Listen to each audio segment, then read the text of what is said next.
My name is Mark Kukazal. I'm a professor of family medicine at West Virginia University and director of the Natural Running Center. Hi, I'm Laura Bergman. I'm an exercise therapist. I have a master's in exercise science and a corrective exercise therapist certification. Hi, I'm Brad Dotson. I have a degree in exercise science, certification in strength and conditioning, and I'm currently a physical therapy student. Today we're going to talk about some of the features of healthy running. The most important things that a runner needs to know is which joints they need to be stable in and which joints they need to be mobile in. Having an area of your body that's very loose and mobile but not strong will not support healthy running. So we're going to go through some self-assessment tools for you today. One of the most critical aspects of health and not just running is being in good posture all day. This is whether we're sitting, standing, walking, or running. So we're going to go ahead and set up Brad's posture. So Brad, I'm going to go ahead and just get you in a good position to run. So first thing I'm going to do is have Brad just get kind of nice and balanced on his feet. He's going to put a little bit of weight on his forefoot, lid on his heel, get nice and balanced. Next thing I'm going to do is have him lengthen. So put one hand up on his upper torso, other hand down on his lower belly, and just kind of lift, bring his chest up and out a little bit. So really expanding that upper chest, just kind of lengthening there. Next thing I'm going to have Brad do is pretend like someone's kind of brushing the back of his neck. I'm going to get him to lengthen, just lengthen the back of his neck. Then you're going to see his chin drop. So now he's in a good position there. The last final correction is getting him to be aligned. We call this long lines. So just make sure he's in a good line, ear, shoulder, hip, and ankle. Now if he's in good position there, he should be nice and relaxed and tall. I'm going to go ahead and break him down. And gosh, I can't budge him at all. Excellent. Now let's go ahead and get Brad in that end of the day posture. It's 5 o'clock and you're at the grocery store line and just kind of letting it go, and we'll see what happens with that breakdown test then. He just collapses. So again, practice this all day. Get tall, lengthen, align, and you'll feel great with your running.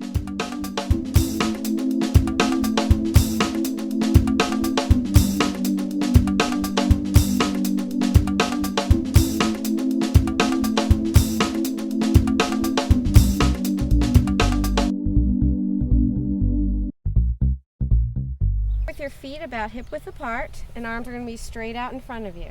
All right, keeping the neck nice and relaxed. You want to have your abs come in as your hips go back, like you're sitting on that chair, and come all the way up. All right, what you want to watch out for is the toes coming up off the floor as you're sitting back. So as he's sitting back, his toes are coming up off the floor, which makes it really hard to stabilize. And the other thing you want to look out for is as you're going back, the knees are collapsing in. Okay, so you don't want to let that happen. The last thing you want to watch out for is your back coming way far forward. So as he squats, his back is tipping way, way down. All right, that causes a lot of pressure in the lower back. So you can practice this at home using any chair you have, all right? You want to keep the chair there just to encourage your hips to go back and in case you lose your balance a little bit. So when you're first starting out, you're going to think about hips going back, and you can actually go ahead and sit on the chair and then come right back up. All right, so keeping your feet down, hips back, squeeze your butt muscles, belly in tight, come all the way up. When you get really strong at that, what you can do is not sit all the way down, just barely tapping the chair and coming up. When you get a little bit more confident, you can move away from the chair, arms out, abs in tight, hips go back, and squeeze to come all the way up. All right, so just as if the chair's there, but now you have a little bit more balance so you can do without it. All right, when you're really strong and super advanced, and I recommend doing this with the supervision of a trainer, you can do an overhead squat. All right, you can do it just with your arms or with a bar like I'm about to show you. So if you're holding a bar, your hands are going to be out nice and wide. Okay, same thing, abs in tight, hips are back. You're going to go down, down, down, maybe a little bit lower this time, and come all the way up. Now again, this is a very advanced squat, so you want to make sure your knees are not coming in and your back is staying nice and straight. So why are mobility and stability important to understand for you as a runner? Stability is your ability to stabilize yourself in the running gait. Most importantly in what we call mid-stance. That's when one foot is on the ground and you're balancing. The other important feature is having the right mobility in the right joints to help support healthy running. You don't want to have too much mobility in a joint that's not strong, and you don't want to have too little mobility in a joint that needs to have a precise range of motion.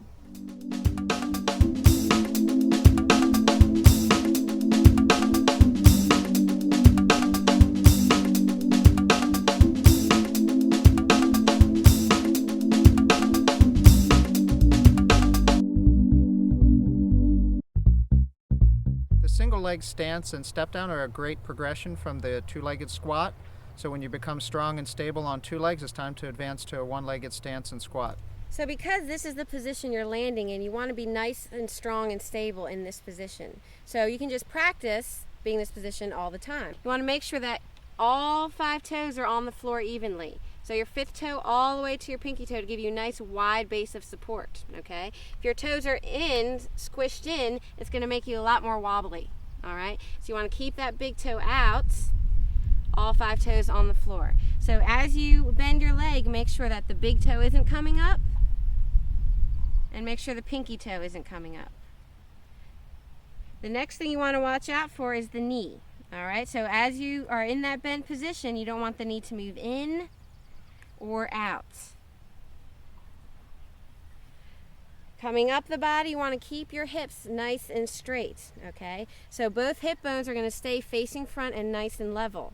So as you bend, you don't want to curve in, dropping one hip, or hiking one hip up.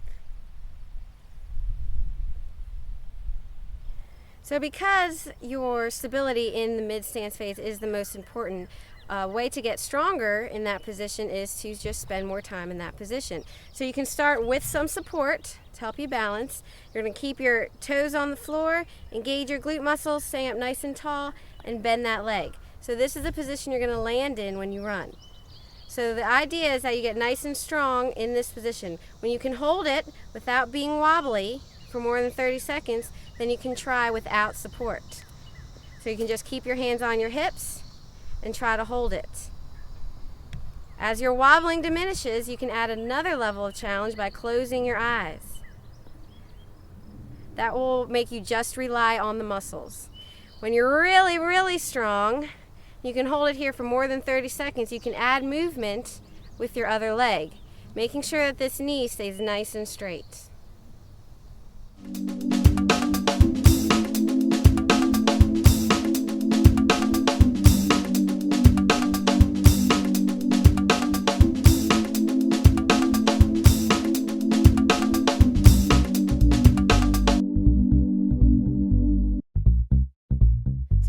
Make sure when you're setting up for your clams that your hips are right on top of each other. So you don't want to be way back here, okay? You want them right on top so you'll feel like your hips are forward. You want to then bring your knees in towards your chest, and this angle will be a little bit different for everybody. So you're going to relax your head down. You want to keep this nice and relaxed, so don't use your back muscles. You're going to think about squeezing from this butt muscle first, then lifting your leg bone. Feet stay together. Lower down nice and easy. Very small movement. So think squeeze first, then lift, slowly lowering, making sure that this hip doesn't move. So if your hip is moving back and forth, you're doing too much, okay? Stay forward, squeeze, lift, and slowly lower.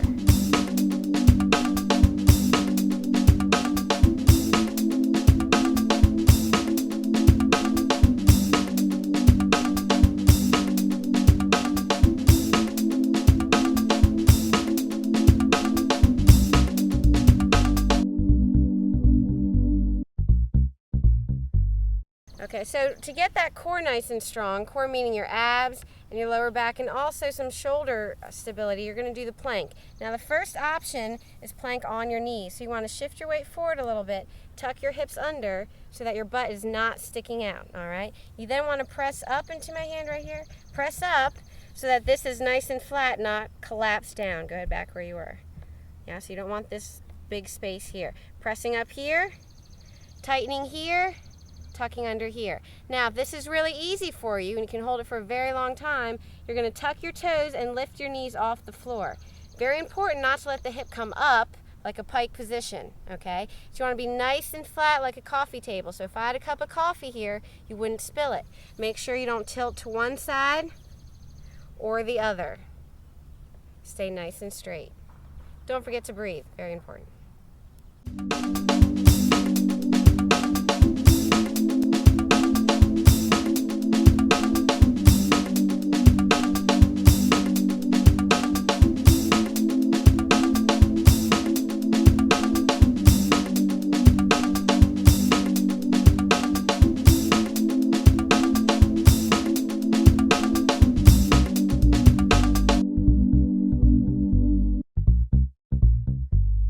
For side plank, you're going to set up similar to the center plank. So your arm is right under your shoulder, okay?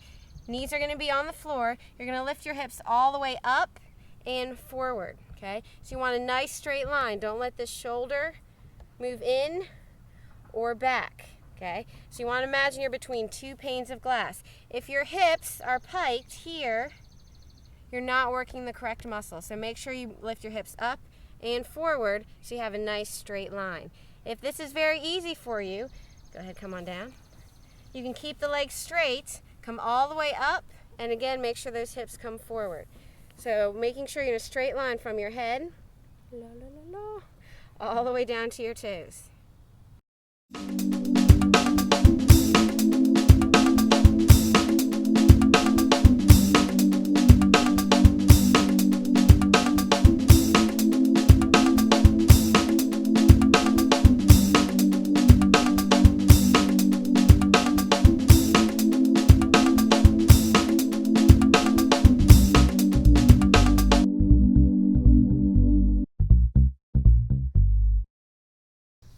So the next one we're going to do is you're going to take your opposite arm and leg out, okay? This is going to help strengthen the supporting muscles of your lower back. So again, keeping the abs nice and tight like you did in your plank, you're going to very slowly take one arm off the floor and that opposite leg. They're going to stay very low, okay?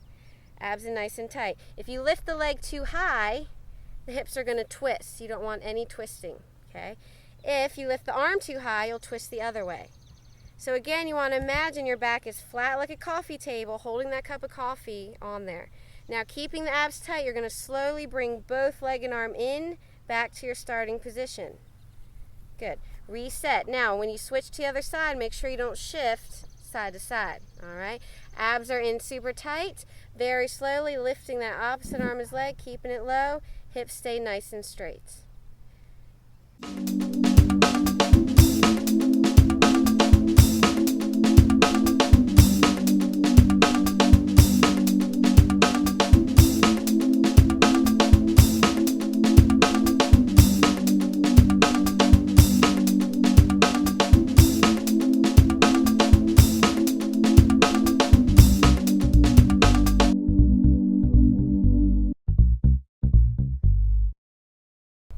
So you want to set up in a nice, strong, stable position on your one leg like we talked about.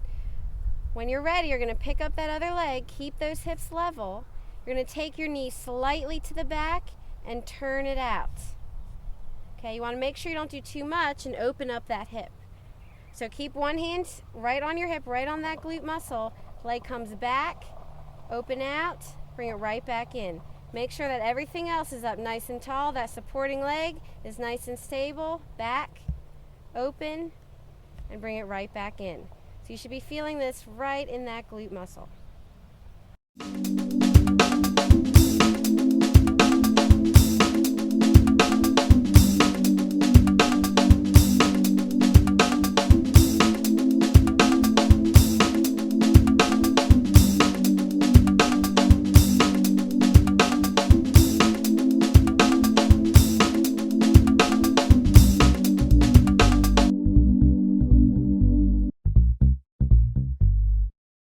Alright, so another exercise to work on your glute strength are called glute bridges.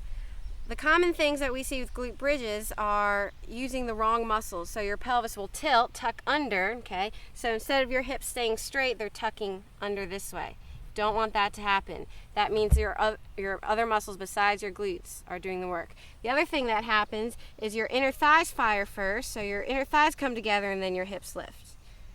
Okay, so that means these muscles are doing the work instead of your glutes, okay? So you want to keep this nice and flat, knees stay straight, and you can go ahead and put your hands right on your cheeks, and you want to think squeeze first, and then slowly lift. and slowly lower down. So you might not even get to lift. If you're not feeling these squeeze, if you feel the back of your leg squeeze or you feel your hips tilt, then you don't want to try to lift. You want to just get that squeeze. Once you have the squeeze, you want to think squeeze first, then the whole piece lifts together. Now we're going to move into some of the self-assessment of joint mobility, specifically the large toe, the calf and soleus mechanism, and your hip flexors. It's essential to be able to dorsiflex your toe during the toe-off phase of gait. Ideally, you'd like to be able to have 25 degrees of dorsiflexion. And what dorsiflexion is the ability of your big toe to come backwards like that. So we're going to go ahead and assess Brad's big toe mobility. Now, as you can see, when his foot is out in plantar flexion, meaning his toes are pointing down, he has a lot of mobility there. And we're going to go ahead and measure. And he has about, line that up, he's got about, almost 70 degrees of dorsiflexion. Now, when he's toeing off in the running gait, he's at about 10 degrees of foot dorsiflexion. We're going to go ahead and measure his big toe. And he's still doing pretty well here. He's got 40 degrees. You'll notice a lot of folks with arthritis in their toe or very tight plantar fascia. You bring them out to here and they have 0 to 10. Another critical aspect of healthy running is being able to dorsiflex your calf to at least 30 degrees. So I'm going to go ahead and sink here, and Brad's going to measure me. And it looks like we're at about 30 degrees. One of the common problems that leads to foot instability is a condition we call hallux valgus, which is very common. If you look down at my foot, that's when the first toe is bent toward the second toe. As you can see, my toe has about 15 or 20 degrees of bend, and it makes that stabilizing motion of the foot difficult. A really nice product that I use while running either in shoes or while barefoot is a product called Correct Toes. You can see with these toe spacers, it's straightened my toe out, and now my foot has a much wider base of support. Much easier to balance. Now we're going to go through the essential features of joint mobility, specifically the large toe, your calf, and your hip region. What's very important for healthy running is the ability to extend your hips. So we'll give you a couple tools today to help you assess that and a couple ways to help you improve that. What we'll do first is what we call a step-down test backwards. We'll do a lunge and we'll do a swing. The test here is called the swing test, and what you want to do is be pointing your hips directly forward and keep your inner cord nice and stable and tight. And what I'm going to do is stabilize on one leg. Again, if you have difficulty doing this, hold on to something, and with your hips pointing forward, just gently swing your leg. Gently swing it back and let it recoil forward naturally. A couple common dysfunctions we see when people are really tight in the hip flexors is as they go back, you'll see their whole pelvis tilt forward, as I'm doing here, or they'll open up. They'll rotate out. Key is to keep hips pointing forward. Just let your legs extend back and swing back forward naturally.